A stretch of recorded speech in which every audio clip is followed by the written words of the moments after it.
जी, बहुत ही आनंद का विषय है और मैं अपने उत्तर प्रदेश के सभी विद्युत उपभोक्ताओं को बहुत बहुत बधाई दूंगा कि लगातार छठवें साल भी हमारी बिजली की दरें जो हैं वो स्थिर हम लोग रख रहे हैं।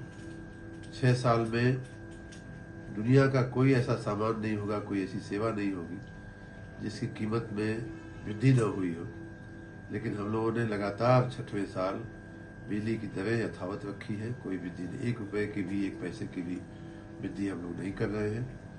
मैं जहां एक तरफ अपने विद्युत कर्मियों को शाबाशी दूंगा कि उनके प्रबंधन के चलते हम ये कर पा रहे हैं, वहीं राज्य की जनता को बहुत बहुत बधाई भी देता हूँ कि हम लोग उनकी के आशीर्वाद से ऐसा करने में सफल हुए हैं। बिजली की जो दरें हैं वो यथावत हैं 6 साल से। इतना ही नहीं, हम देश के पहले राज्य ऐसे होंगे जिसमें 6 साल से कोई वृद्धि नहीं हुई। साथ ही शायद हम ऐसे भी राज्य हैं कि जहां जो घरेलू उपभोक्ता को बिजली की दर देनी पड़ती है वो देश में सबसे कम है। इस बार का जो ये निर्णय हुआ है यथावत रखने का, उसमें 6 साल में वृद्धि नहीं हुई है। इतना ही नहीं, कुछ चीज़ों में तो हम लोगों ने दरों को और कम भी किया है। जैसे क्रॉस सब्सिडी का जो हमारा रेट होता है उसमें रैशनलाइजेशन भी किया गया है और कई मामलों में उनकी दरें कम भी की गई है।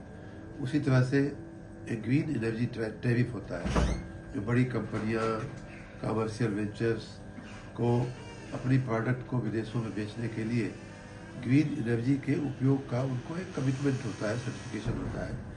वो लेने के लिए उन्हें ग्रीन एनर्जी खरीदनी पड़ती है, कुछ कोटा होता है। वो ग्रीन एनर्जी लगभग 30-34 पैसे हम लोगों ने सस्ता किया है। इतना ही नहीं, अब हम लोगों ने ये भी अलाउ किया है कि लो वोल्टेज वाले जो कस्टमर हैं वो भी अगर ग्रीन एनर्जी से प्रभावित होकर के ग्रीन एनर्जी अगर उपयोग करना चाहते हैं तो उनके लिए भी हमने दरें निर्धारित कर दिया है।